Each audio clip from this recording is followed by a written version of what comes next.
En août dernier, votre maman est victime d'une fracture du fémur. Elle doit être opérée, c'est ça? Oui, c'est ça. Simplement, au départ, c'est une fracture du fémur, vous n'êtes pas inquiet? Non.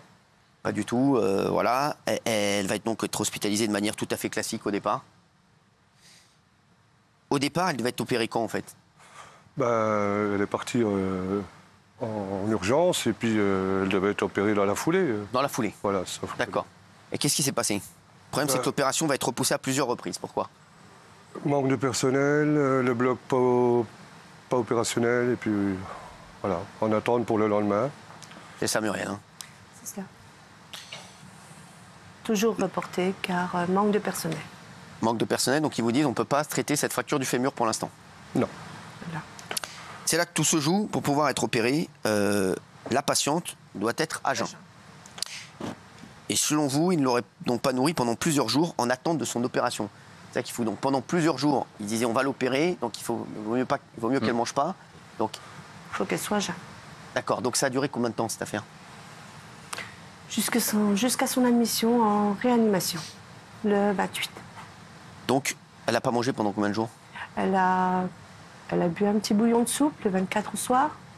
Elle m'a appelé pour me dire qu'il m'aurait quand même donné un petit bouillon de soupe. Et c'était le dernier. On ne lui servait pas à manger sinon? Voilà. Ni à boire. Elle est restée combien de jours sans manger? Du 24 au 28, 4 jours.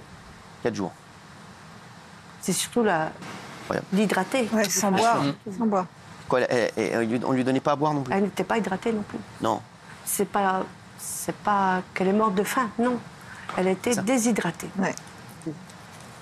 Ouais, Gilles, tu connais. Et sur la porte de sa chambre, il y avait un panneau à jeun. Oui. C'est-à-dire que l'hôpital ne peut pas dire si on l'a nourrie, puisque l'hôpital recommandait aux gens qui passent nourrir, aux infirmières, de ne pas la nourrir avant l'opération. Voilà. C'est ça qu'il y avait bien ce panneau, vous me le confirmez, hein? 2 fois j'y suis allée, 2 fois il y avait ce panneau à jeun. Oui. Ça, c'est incroyable. Vous l'aviez au téléphone, elle vous disait tous les soirs, et pareil, j'ai faim. Oui, tous les soirs, oui. Vous avez appelé l'hôpital pour leur dire, voilà, maman se plaint à la faim, comment on peut faire? Ça paraît inadmissible. Ça paraît inadmissible. Pour moi, c'était... Je pensais pas que c'était vrai, quoi. Quand elle vous disait j'ai faim, vous lui disiez quoi? On avait du mal à la croire. Ah ouais. Sur tout ça. Ils vont te donner à manger, t'inquiète pas, ils vont te donner à boire. Pour l'instant, ils attendent l'opération. Bon, après... Sauf que le dernier jour, j'y ai plus cru du tout, parce que la voix n'était plus la même, et puis... Vous appelez tous les jours, et vous sentiez que la situation et son cas s'aggravait? Ouais. Vous aviez été la voir? Oui, moi j'y suis allée 2 fois. 2 fois, et alors, vous avez vu son état se dégrader? Ah oui, et puis elle me disait souvent, fais quelque chose, j'ai mal, j'en peux plus, je veux partir, fais quelque chose. J'ai faim, j'ai soif. J'étais voir les infirmières, oui, pour leur dire, voilà, pourquoi elle n'est pas opérée? Manque de personnel. Pourquoi vous ne la nourrissez pas? Vous ne la donnez pas à boire? Parce qu'il faut attendre, on ne sait jamais, il peut y avoir un moment où elle peut être opérée. Donc à jeun, voilà. Vous n'avez pas essayé d'en parler aux soignants quand vous êtes allé là-bas? Vous n'êtes pas dit, je la sens quand même très faible, maman? Pardon?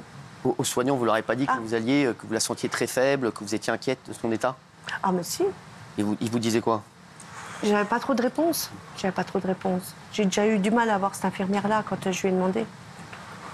Donc pas de réponse? Non. Finalement, dans la nuit du 28 au 29 août, le CHU vous prévient que Claudette a été amenée en réanimation pour déshydratation complète. Donc là, on vous appelle, on vous dit qu'elle est en réanimation, alors qu'au départ, elle était partie à l'hôpital pour une fracture du fémur. Oui. Vous avez demandé pourquoi déshydratation? Vous avez essayé d'en savoir plus? Oui, oui, mais là aussi, il n'y a pas beaucoup de réponses, quoi. Après, ils nous disent que voilà, elle avait des problèmes de santé, tout ça, c'est sac à jouer et compagnie. Mais bon, je vois pas le rapport avec la jambe cassée, quoi. C'est sûr que s'il y a des problèmes de santé, il faut quand même lui donner ses traitements, ses médicaments qu'elle a tous les jours, qu'elle en avait pas mal. Si on lui donne pas de médicaments qu'elle avait, c'est sûr que ça s'est dégradé beaucoup. Mais pas suite à la jambe cassée. Alors, elle va décéder quelques heures après? Oh oui, très vite. 31. Exactement.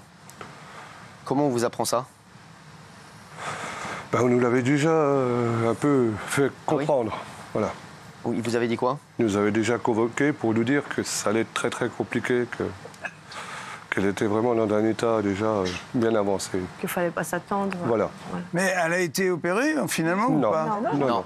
Elle n'a jamais été opérée. Non, elle est partie avec sa Elle jambe. reportait l'opération d'un jour sur l'autre, sans lui donner à manger. Parce que ça peut Non, car on perd toujours, pour des questions d'anesthésie, on perd toujours le ventre Incroyable. vide. Oui, mais le soir, ils auraient pu lui donner un repas, sachant que la nuit, ils n'allaient pas opérer. Donc, au moins. Alors, le chef de service de chirurgie orthopédique explique que la patiente a eu des repas après chaque report d'opération.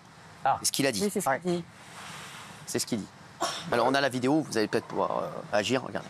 Évidemment, qui dit report successif dit patiente maintenue à jeun. Donc cette patiente a effectivement été maintenue à jeun plusieurs jours successifs. Mais je peux vous assurer, et cela a été contrôlé, qu'après chaque report successif, des repas ont été commandés, des repas ont été distribués et ces faits ont été tracés dans le dossier.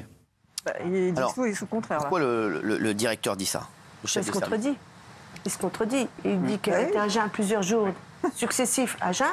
Et puis là, ils disent que les repas ont été distribués à qui? Dans la même phrase, il dit Et tout et puis, son contraire. quel repas? Parce que pour moi, un repas, c'est le petit déjeuner, le midi et le soir. C'est sûr que si on lui mène un bouillon de cube tous les midis, elle ne va pas aller loin non plus. Hein. Le repas du soir, par exemple, tu ne peux pas le louper, puisque même si elle est opérée, tu vois, si on l'opère à midi, on doit pouvoir lui donner à manger le soir. Ou en fin d'après-midi, par exemple. Alors, On ne peut pas laisser quelqu'un à jeun pendant 5 jours. Puis il dit repas distribué. Ouais. Il dit pas repas pris Voilà. par votre mère. C'est ça le truc, c'est qu'on a l'impression que depuis le début, vous essayez de dire, et votre mère essaye de dire, et que personne ne répond, ni le personnel hospitalier, ni maintenant la direction. C'est ça qui est incroyable. Vous n'avez, en fait, on a eu l'impression que votre mère ne pouvait pas leur dire nourrissez-moi. C'était le mur du silence. C'est fou. Nourrissez-moi et hydratez-moi. Oui. C'est surtout Ouais. ça. Hydratation. On peut vivre sans manger pendant 4 jours. Mais pas sans boire. Surtout quand on est malade. Oui, Mathieu. Non, mais ce que disent d'autres personnes, et c'est beaucoup plus grave en fait et bête, c'est que le panneau est resté, et je sais que l'hôpital est resté ne pas nourrir sur la porte pendant tout le temps des reports. Et lorsque les infirmières passaient, elles n'étaient pas forcément au courant du report. Ils voyaient juste le panneau. Elles sont très occupées et peu nombreuses. En plus, Elles voyaient le panneau et elles sont en ne revenaient pas. sous-effectif. Et je crois que c'est aussi bête que ça de ce qu'on m'a expliqué. Ouais, c'est ça. C'est ça. Le repas était peut-être prévu, mais elle ne l'a jamais eu. Une autopsie a été pratiquée? Pas. Oui. Oui. Alors? On n'a pas de nouvelles. Pas de nouvelles? Pour l'instant, pas de On va réponse. vite le savoir, hein, Ouais. si elle a eu. Depuis le 5 septembre. Vous avez pas? Ah oui. Depuis le 5 septembre, Ah oui. pas de nouvelles. L'autopsie. Pas de nouvelles de l'autopsie. Non. 5 septembre. Bah, non, mais... Ah oui, 5 septembre, oui, ça fait quand même pas mal de temps. Vous avez décidé de porter plainte? Oui. J'ai porté plainte le 31 août. D'accord. Le jour de sa mort. C'est très cher. Et vous n'avez pas accès. Aujourd'hui, donc, vous menez un combat pour connaître la vérité et pour aussi que cela ne se reproduise pas. Hein. C'est pour ça qu'on a des témoignages aussi comme ça, parce que c'est pas possible. Il faut que ça alerte. Et c'est vrai que le personnel hospitalier, là-dessus, je vous le dis, ils sont vraiment sous-effectifs. Et je vous le dis, il y en a beaucoup qui me disent ils n'en peuvent plus. Hein. Ils sont surtout là-bas à l'hôpital où elle était, votre maman. Vraiment, c'est catastrophique. Il y a d'autres témoignages à Dijon. Hein. Ouais. Je pense que les familles sont entrées en contact avec vous. Il y a d'autres témoignages, d'autres familles. Elles sont sous l'eau. Ouais. Complètement, c'est Absolument. impossible. Voilà. Qui se Tout le plaignent en fait du vide, de la non prise en considération mais c'est- du drame en train de jouer. C'est incroyable. C'est incroyable. On a l'impression que l'hôpital est en train de périr, de se fracturer sous nos yeux, qu'il n'y a plus rien. Donc c'est. Qu'est-ce que vous espérez maintenant?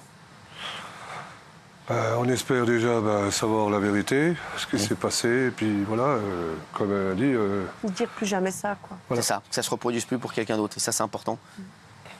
Malheureusement, Claudette, c'est horrible, hein, cette histoire. On espère au moins que l'enquête du parquet aboutira. Ils ont ouvert une enquête. Et on espère qu'on va un avoir jour qu'il y aura une le résultat réponse. de l'autopsie à un moment, parce que L'autopsie, voilà. septembre, c'est Ouais, vrai que là, absolument. ça commence Vous aurez des à réponses. dater. Merci en tout cas d'être venu. Est-ce que vous avez quelque chose à ajouter ce soir? non, c'est tout ce qu'on avait à dire. C'est déjà pas mal. En tout cas, merci pour votre témoignage et merci de faire connaître cette affaire, parce que c'est vrai qu'on n'a pas envie que ça se reproduise et on pense à tous les gens qui sont actuellement hospitalisés. Et voilà, il faut aussi qu'ils n'hésitent pas à interpeller le personnel hospitalier, qui disent s'ils ont mal, s'ils ont faim, s'ils ont soif, parce que c'est vrai que parfois il y en a plein qui n'osent pas aussi, des personnes âgées qui n'osent pas parler, et il faut le faire parce que ça peut être dramatique. Merci beaucoup.